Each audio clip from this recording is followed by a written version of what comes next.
1 Corinthians 14, verse 34. Let your women keep silence in the churches, for it is not permitted unto them to speak, but they are commanded to be under obedience, as also saith the law. And if they will ask anything, let them ask their husbands at home, for it is a shame for women to speak in the church. I want to say all praise to the Most High Yahweh, by Hashem Yahweh Shai. Double honor to the apostles and elders of Great Millstone, enough respect to the brothers teaching the truth all over the earth. This lesson is going to be entitled, What is a Prophetess? And it's going to be in response to a comment I received from this video that I put up yesterday. The video is entitled, Galatians 3:28 is not permission to be a homosexual or woman preacher. Okay, so just to show you, of course it is me there, right?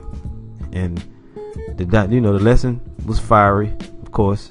Now on the comment board this morning, not that long ago, I received a comment from an individual known as 12 of J, whichever, whatever that means, right? Now the person says this, and this is why I'm doing the lesson. Okay, it said, so just reading it straight, it says, as I have asked another brother from this camp before, if the Most High did not deal with women at all of his holy nation of Israel, and there were no prophetesses at all, please explain these scriptures to me. And then she has a list of scriptures here, right? Isaiah's wife, which that's part of the answer right there. Isaiah's wife, Anna, tribe of Asher, Acts 2:17, 18. Who are these daughters and handmaids of the Most High? Being a smart ass, right? Acts 21, 8 through 9, the daughters of Philip. And there are 3 books of the Bible for women, one of which isn't even an Israelite, or unless you say she is, I don't debate. But Ruth, Esther, and Judith, I need clarity on this, please. Now listen to this. I understand not teaching being called a pastor and usurping authority over men. That is indeed out of order. But to say he doesn't deal with his daughters at all on that level, and that there are no prophetesses, I don't believe is 100% according to scripture. Also, when 1 Corinthians 10 and 5 says to be covered while prophesying or praying, then that means they will be prophesying, correct? And the correct you on that is 2 Corinthians 10 and 5, not 1 Corinthians 10 and 5, because I looked it up. Oh, you know what? I'm wrong. No, I'm right. It's 2 Corinthians 10 and 5. Is it? No, I'm sorry. 1 Corinthians 11 and 5. So so she was still wrong. Anyhow, I answered back. This is my reply. I said, first off, I never said that the Most High doesn't deal with women. And when you watch this video, I never uttered that, not one time. I never said in this video the Most High don't deal with women. I said there are no prophetesses, as in teaching the scriptures. Women preachers is what I was talking about. I never said one time that the Most High don't deal with women. He ain't dealing with women on that level. I know of all these scriptures you brought up, but none of those scriptures describe any women teaching. That's just a person that feelings are hurt. Now, let's read a little bit more of it here. So I said, first off, I never said the Most High doesn't deal with women. I said there are no women preachers. And then I read Judges 4 and 4, which we'll read. Well, we'll read it now. Judges 4 and 4. And Deborah, a prophetess. See, the word is clearly in the scriptures. The wife of Lapidos, she judged Israel at that time. I said here the term prophetess equals a prophetess or generally inspired woman. By implication, a prophetess. By association, a prophet's wife. Prophetess. And I said, do you see teacher or preacher in the definition? I said, no, you don't. And then I said, and it's backed up by this, Judges 5 and 1. Then sang Deborah and Barak, the son of Abinoam, on that day. Right? And then I said, the way women prophesy, they either have a dream or a vision. Then they tell their husbands or prophets, and they break down the vision. Also, women can prophesy through song, be a poetess, right? They prophesy through song. So really, the way that it is, prophesying in the Bible doesn't always mean you teaching the truth. Prophesy, you can have a dream or a vision, and you come and tell your husband or the intended individual, right? Or you tell the prophets and they break the vision down if you don't understand it. That's how it goes. So let's get into this a little bit. And then I said, well, let me be nosy and go on this person's page. Now, didn't the girl just say she understand that teaching is out of order? Didn't she say that when you go to her page? Look at this. Look at this. This is nigga woman, man. Okay. The importance of remembering Leviticus, the importance of remembering Revelation, remembering John 4:22, Revelation, blah, blah, blah. You see, the whole damn page worth of video, you running your mouth, and the Most High never set you up in that office to do that. Okay, you going off, and that's why you know the video that I made, it cut you. You know, you got cut through the spirit. That's why you asking them questions like that. You being a damn demon, right? And mind you, I didn't block her. I wanted to see what her response was gonna be, but she ain't respond yet. Now she asked the question 2 hours ago, and an hour ago, which was almost 2 hours ago, I responded, and no response as of yet. You see, so putting up a list of scriptures that show that women were called prophetess, or that women were there, that doesn't mean anything. When you look into the scriptures, first off, let's read these. I'm gonna read 1 Corinthians 14:34. Let your women keep silence in the churches, for it is not permitted unto them to speak, but they are commanded to be under obedience, as also saith the law. And if they will learn anything, let them ask their husbands at home, for it is a shame for women to speak in the church. That's plain. That's plain and to the point. And it starts off saying, verse 33, for the Most High is not the author of confusion, but of peace, as in all churches of the saints. Meaning what? What would confusion be? Confusion would be you having women in there preaching. This backs it up. 1 Timothy 2:11. Let the women learn in silence with all subjection. With all subjection. And I went into that in this lesson. What subjection was, what it meant. We brought up several scriptures. Subjection means under the rule of. You're under the rule of your husband. Okay? Let the woman learn in silence with all subjection, but I suffer not a woman to teach. Period. Stop. There's a comma there, but stop. I suffer not a woman to teach. Right? A second thing, nor to usurp authority over the man, but to be in silence. If you were the lead speaker in a church, you would have to be an authority over men, would you not? It's not your office. The office of a preacher, teacher, prophets, as it were, are men. You people in American culture, you don't know how to look up words, and it's right here, right in your face. You see? Now, many people will say, that's Paul speaking. Well, look, Paul did say it, right? But it's in the Bible. And what did Yahushua say? Lo, I come in the volume of the book. And Yahushua taught Paul directly. Knocked him off the horse at Damascus Road. You can't say you spoke to Yahushua, right? Now, when you do a word search on the word prophetess, right, you're going to get several scriptures. And they always mean, in the Old Testament, they mean the same thing. Matter of fact, let's click on one so people don't say that. All right. Now, let's just go here to Judges 4, because I looked at that definition on my phone. When you look it up here on the blue letter, on either a iPad or on the desktop, you might get a little bit different definition, right? It says what? Listen, prophetess, ancient type endowed with gift of song. Then it gives it, who was it? Miriam. Later type consulted for a word, Huldah. False prophetess, Noadiah. Wife of Isaiah the prophet. Where does it say teachers on here? See that? In the Old Testament, whenever the word came up, prophetess, it's one of those definitions. Either the woman was a false prophetess, told lies, they was a wife of a prophet, or they were consulted for a word, which was in the case of Huldah, ancient type endowed with the gift of song. They sung songs, or they were poetesses. That's how they prophesied. Maybe they was given a dream or a vision. Look here, a prophetess, generally an inspired woman, by implication a poetess, by association a prophet's wife, prophetess. You never see teachers there. In the Old Testament, it's not there. The Most High never had women preachers. Okay? And this girl is going off, whoever you are. Now, let's go back. Let's go back to the search. Come on, dog, on it. So here in Exodus 15:20, it's backed up. It says, and Miriam the prophetess, the sister of Aaron, took a timbrel in her hand, and all the women went out after her with timbrels and with dances. She was a prophetess. She prophesied with song, right? You can only imagine that the same thing. And here it says Huldah. She was the wife of a guy, right? She was consulted for a word. And I'm not going to sit here and read all the scriptures, but it told you that. You're never going to see anywhere in here where a woman preached. Okay. Now I did have okay. Now, as we read in Judges 5, when it said then, you know what? I actually got it up here. Let's go here. Judges 5:1. It says, then sang Deborah and Barak, the son of Abinoam, on that day sang, and then they had a song they sung. That's how Deborah did her prophesying. She sang a song, right? And she may did other things or whatever it is, but the meaning is there. Now, when you go here, let's go to the New Testament. The New Testament is going to say something a little bit different.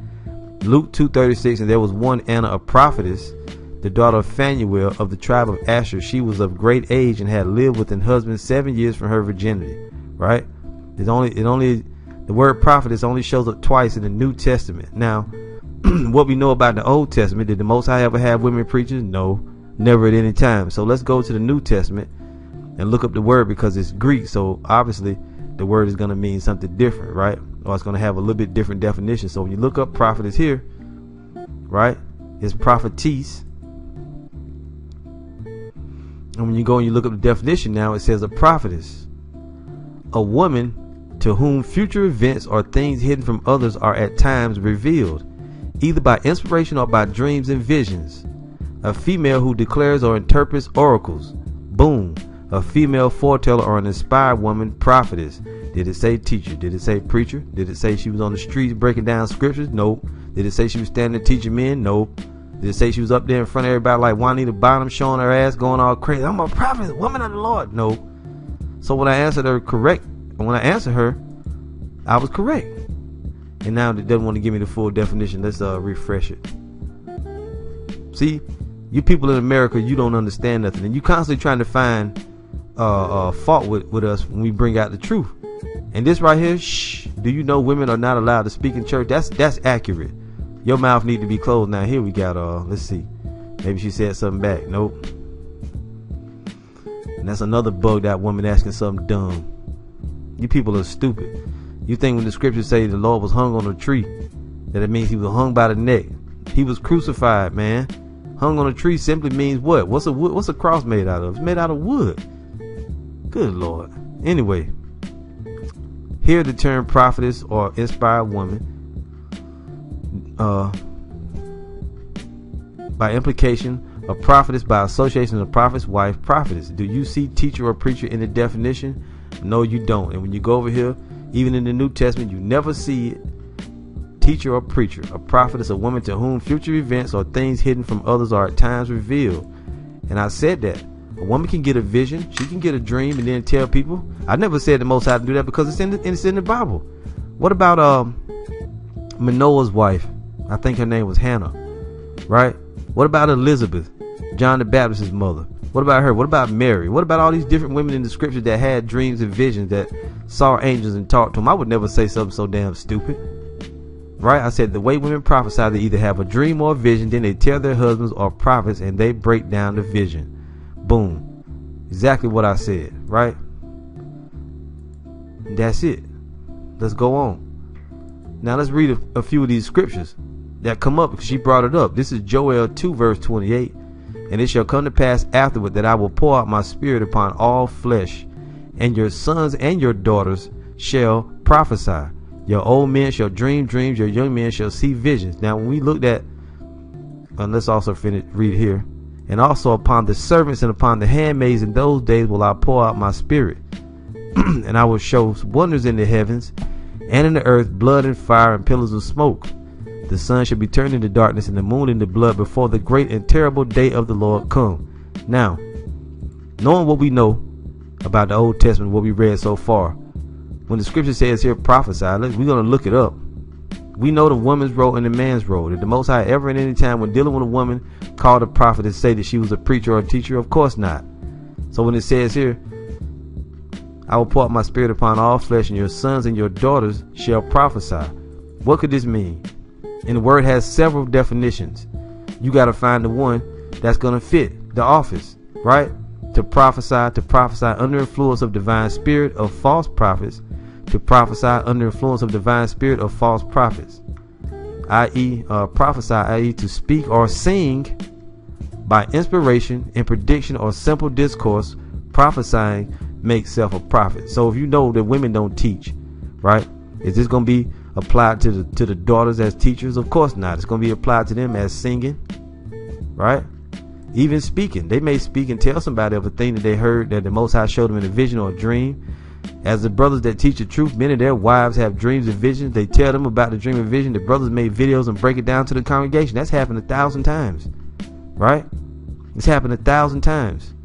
But you know that it don't mean you're going to go and set up a camp and you're going to teach. You're going to go and be among men. And then this damn girl said she knew that was out of order, but yet she's still doing it. Why? Because she's a damn demon. That's why. She's rebellious, a rebellious daughter of Israel. That's why. You see? So now let's also look up handmaids, because she mentioned that. And also upon the servants and upon the handmaids in those days will I pour out my spirit, right? What is handmaid? What is that? You really don't want to be that. Because I looked it up already, but let's just do it. It says here, handmaid, maid servant, bondwoman, maiden, woman servants, handmaids, bondmaid, servant, wench, maid servant, slave girl, maid servant is belonging to a mistress of address, speaker, humility. Now, is this going to be a speaker in an open forum? No. Because as you go on and you look it up right here, to spread out as a family, a female slave as a member of the household, bondmaid, maid servant, maiden, wench, bondwoman, woman servant. You see? And even here when you look in the Gesenius lexicon, you don't see anything there either, right? So of course we know, after all the things we read and looked at, the Most High ain't gonna say here that it shall prophesy, and you know it's talking about as in a woman's sense that it ain't teaching. So why is he gonna come back here and say she's gonna be out there speaking and teaching? It's not there, man. Let's go on. Acts 2, the same scripture in the New Testament, quoting what was written in that book of Joel, Acts 2:16. But this is that which was spoken by the prophet Joel. And it shall come to pass in the last days, saith the Most High, I will pour out my spirit upon all flesh, and your sons and your daughters shall prophesy, and your young men shall see visions, and your old men shall dream dreams. And on my servants and on my handmaidens will I pour out in those days of my spirit, and they shall prophesy. We're going to look that up too. Well, we're going to look it up here. So it's going to be the same word. And I will show wonders in heaven above, and signs in the earth beneath, blood and fire and vapor of smoke. The sun shall be turned into darkness, and the moon into blood before the great and notable day of the Lord come. Now, let's look it up here. Let's just look it up. Right, in the last days, saith the Most High, I will pour out of my spirit upon all flesh, and your sons and your daughters shall prophesy. In the Greek, what does this word say? Now, we already know in the past the Most High never had any women preachers. And in the New Testament, what did Paul say? He suffers not a woman to teach. It's not there. Now, when you go here, of course, you got several definitions. To prophesy, to be a prophet. And the prophet, in the prophetic sense of preaching the word, you know that's going to be for men, because it says they shall prophesy. You got to apply the right definitions. Speak forth by divine inspirations. That could be a woman. To predict, that could be a woman. With the idea of foretelling future events, especially pertaining to the kingdom, that could be a woman.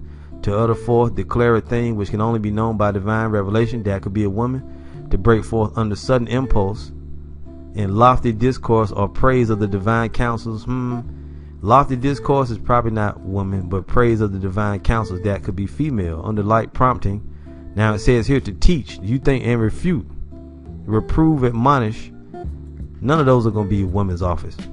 Comfort others, perhaps.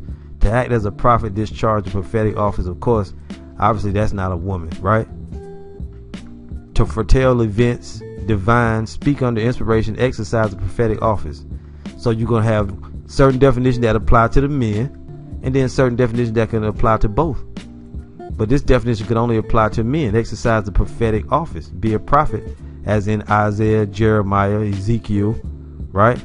And she went on to say there were books in the Bible named after women. You said for women. That's not true. Those books are not just for women. Let's go back and read her comment. She said,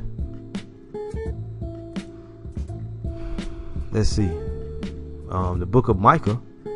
Micah was a prophet. That was a man. Now, the daughters of Philip. There are 3 books of the Bible for women. That's not true.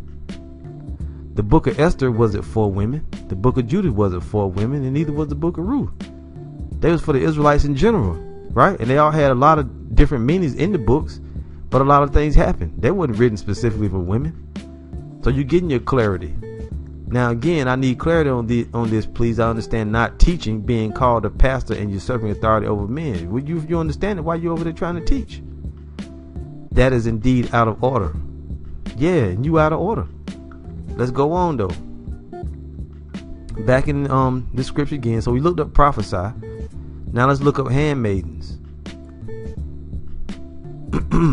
Over here in the Greek, looks like the word dole, which I'm not gonna bother with the pronunciation because it's unimportant. A female slave, bondmaid, handmaid. A female slave, involuntary or voluntary. See, which really in this day and age we don't have female slaves, right? So it's just gonna mean a woman that's, that the Most High dealing with in visions and in dreams. You see, there it is. That's all that you see. Now when you go to 1 Corinthians 11 and 5, which he brought up, it says, but every woman that prayeth or prophesieth with her head uncovered dishonoreth her head, for that is even all one as if she were shaven. Now we done looked at the term, but let's just go ahead, for the sake of doing it, because when the women are gonna prophesy, but they ain't gonna be out there teaching the word. They're not gonna be teaching men, right? But let's just see what it says, and it's the same definition as what we just read and broke down. You're gonna have to apply the right definition. We know it ain't talking about the be down breaking up. It's not to teach, right? We know that ain't it. It ain't to teach. All these other definitions here that imply what when a woman prophesies, what she's gonna be doing, and we got history backing us up. Plus, what did Paul say in 1 Corinthians and in Timothy?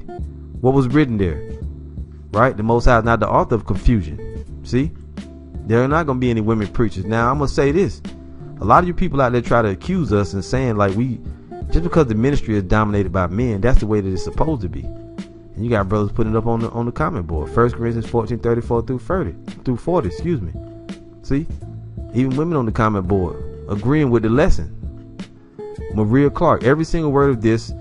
I love your channel. Straight shot, no chaser. See, and I didn't say nothing wrong. I didn't go off. Another one of the sisters giving a salute. Fire lesson, as she said. So this chick that's got a problem, she the one going off. It's your guilty conscience that's speaking. And you could have just did what I just did and then and have known and kept yourself from going off, but yet you still over here going off. You look familiar. I don't know exactly where from, but you look familiar, but you've been going off though. You need to shut that channel down and stop trying to teach, because you're going off. Now, what I was going to say was, let me look something up.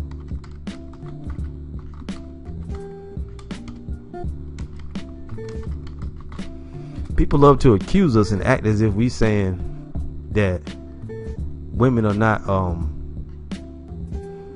part of the truth or whatever. Statements like that have been made, but we didn't mean it in that way when brothers said that.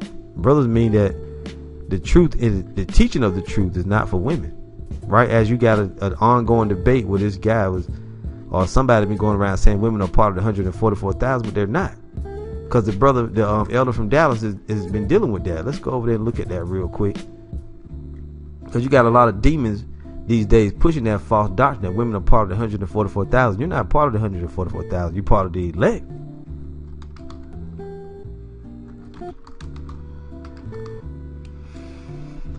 Matter of fact, I was just about to start, I've been making lessons so much, I haven't had that much of a chance to watch a lot of lessons. Come on, computer. Excuse me. But this elder and brother just put together 2 different lessons dealing with this, right? You got women are not a part of the 144,000 priesthood because they can't teach. It's forbidden. And then also a response to the elect lady. See? Because somebody will put these comments on the comment board. You got a bunch of demons doing that right now, but you getting shut down left and right. And you got that rumor out there sending these lies saying that the Most High ain't dealing with women. That sister even said that. I never said Most High wasn't dealing with women on that level, because obviously he will give them visions and dreams, right? There are women that, and I'm going to show you a few examples before we close out here. But I did this lesson not that long ago. October of the past year. It's called Dear Sister, an Exhortation to the Hebrew Israelite Women. See? So don't sit there and act like, we biased against women. No, we just all about the 100% truth. We tell the truth when we teach. Also, if I can find it, on one of the old camp channels. If I can find it. Let's see here. One of the old camp channels years back on the street, me and the brothers at the time, guys that were brothers, we went into a whole lesson dealing with the women. She had washed my feet with her tears. We were dealing with the women. So don't you picked the wrong person coming on the comment board talking that shit. Okay? Because we went all into it that day, all into different scriptures dealing with, like I said, look, the story of Tabitha and Israelite women's. Let me try to get the title. The story of Tabitha and Israelite women's outstanding deeds. So you got the wrong guy. Okay? You got the wrong guy. You damn demon ass women out there, man. I can't help your feelings hurt and you feel left out, but the Most High didn't set you up to teach. You're not for the ministry, okay? Also, you're not a part of the 144,000. You're part of the elect, though. Now, to show you that, this is Ezekiel 14 and verse 13. It says, "This son of man, when the land sinneth against me by trespassing grievously, then will I stretch out my hand upon it and will break the staff of the bread thereof, and will send famine upon it, and will cut off from man and beast from it. Though these three men, Noah, Daniel, and Job, were in it, they should deliver but their own souls by their righteousness, said the Lord power." And these three men are of the 144,000, and they are of the elect. "If I cause noisome beasts to pass through the land, and they spoil it, so that it be desolate, that no man may pass through because of the beasts, though these three men were in it, as I live, said the Lord power, they shall deliver neither sons nor daughters, they only shall be delivered, but the land shall be desolate. Or if I bring a sword upon that land, and say, sword, go through the land, so that I cut off man and beast from it, though these three men were in it, as I live, said the Lord power, they shall deliver neither sons nor daughters, but they only shall be delivered themselves. Or if I send a pestilence in that land, and pour out my fury upon it in blood, to cut off from it man and beast, though Noah, Daniel, and Job were in it, as I live, said the Lord power, they shall deliver neither son nor daughter, they shall but deliver their own souls by their righteousness. For thus saith the Lord power, how much more when I send my four sword judgments upon Jerusalem, the sword and the famine and the noisome beast and the pestilence, to cut off from it man and beast. Yet behold, therein shall be left a remnant that shall be brought forth, both sons and daughters." And I bring this scripture out all the time. Women are part of the elect, the 1/3, but not the 144,000. And you're not teachers, you're not preachers, you're not prophets, as we're out on the corners bringing out the truth. If any women out there teaching you going off, you better stop. "Yet behold, therein shall be left a remnant," that's the elect, "shall be brought forth both sons and daughters. Behold, they shall come forth unto you, and you shall see their way and their doings, and ye shall be comforted concerning the evil that I have brought upon Jerusalem, even concerning all that I have brought upon it. And they shall comfort you when ye see their ways and their doings, and ye shall know that I have not done without cause all that I have done in it, saith the Lord power." So when the destruction, when this Jacob's trouble pours out, the Most High said he's going to bring a remnant forth, both those sons and daughters. 2 Corinthians 6:14, "Be ye not unequally yoked together with unbelievers. For what fellowship hath righteousness with unrighteousness? And what communion hath light with darkness? And what concord hath the anointed, or the Hamashiach, with Belial, which is Satan? Or what part hath he that believeth with an infidel?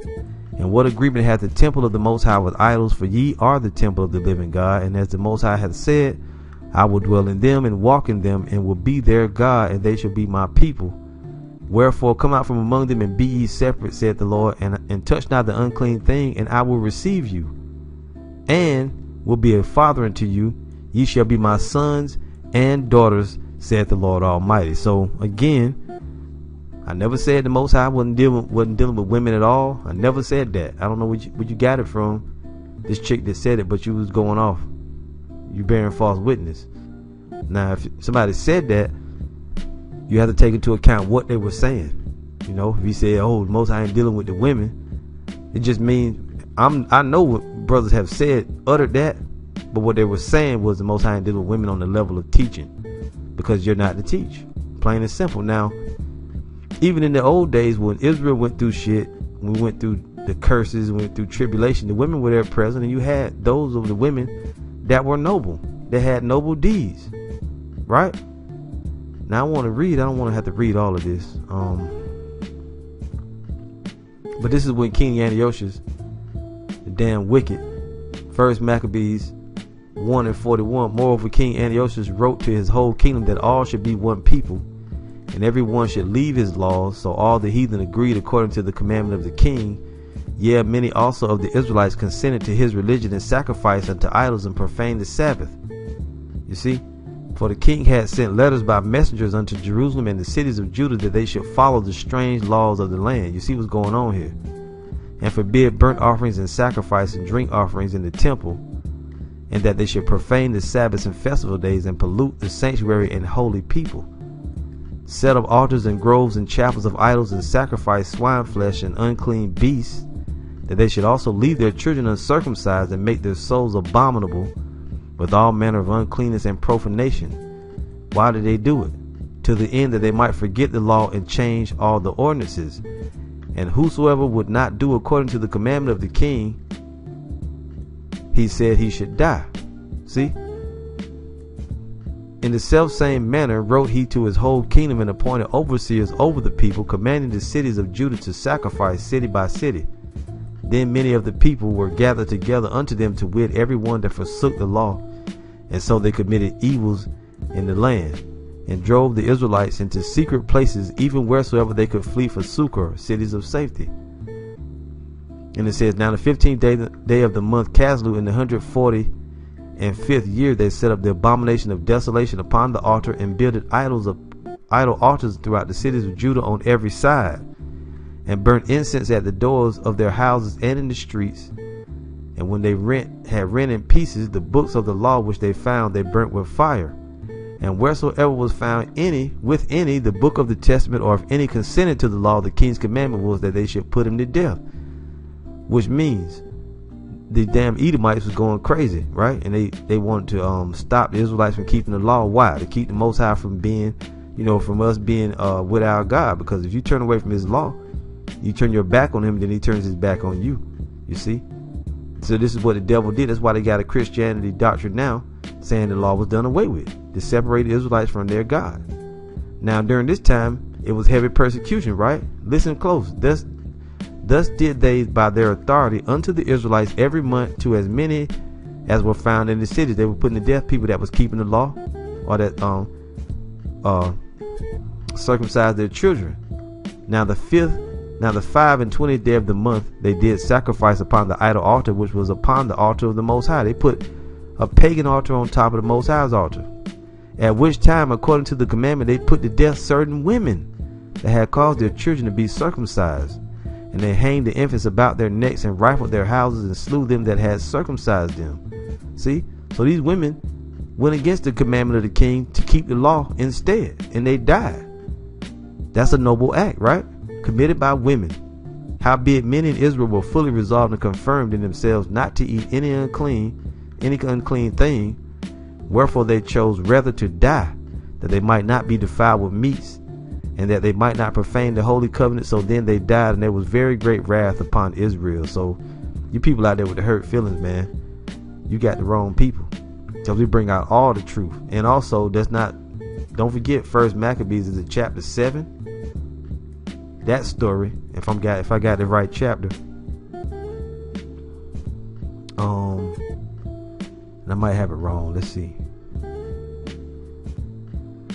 It may be Second Maccabees. Let's see if it is. But you can't forget that story.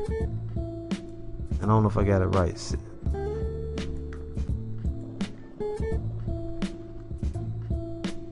Yeah. Second Maccabees chapter 7. It came to pass also that 7 brethren with their mother were taken and compelled by the king against the law to taste swine's flesh, and were tormented with scourges and whips. And you read this story, they all got tortured, the mother included. They all got tortured and put to death behind not eating swine's flesh. It's similar to what we read in First Maccabees, man. You see?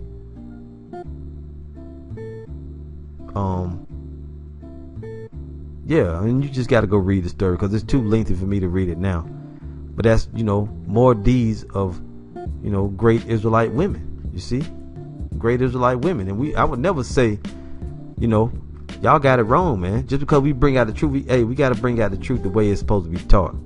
But I would never sit here and say the Most High don't deal with women, okay? You got to have balance when you teach, right? Just like you got to elect women that, also followed, women that follow Yahweh Shai during the time he taught in his ministry,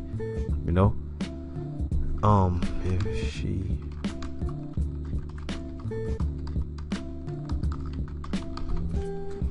Women are part of the truth. Anybody that watched me, them sisters can testify to that fact. This is 1 Timothy 5:9. It says, let not a widow be taken into the number under 80 years old, having been the wife of one man, well reported of for good works, if she have brought up children, if she have lodged strangers, if she have washed the saints' feet, if she have relieved the afflicted, if she have diligently followed every good work. Right? So the women are there, as I brought out in Corinthians and in Ezekiel. The women are there in the end. So no, you ain't got no case over here, lady. Whatever your name is, 12 of J, whatever your name is, but you going off for teaching anyway. But the good thing about this, you made that comment, is that others got edified by your lack of understanding. You see, and maybe now even you will understand and repent. All right, that's it. So what is a prophetess? A prophetess is not a female version of the prophets. That's not what a prophetess is. And that's going to do it. So, Lord willing, you will edify, you that watch this lesson. And you're going to see it today at camp. All right, this is camp day. So, you'll see the bulletin pop up soon. All praise to the Most High, Yahweh, Bahashem Yahweh Shai. Double honor to the apostles and elders of Great Millstone. Enough respect to the brothers teaching the truth all over the earth. See you again soon with another lesson, Lord willing. Shalom.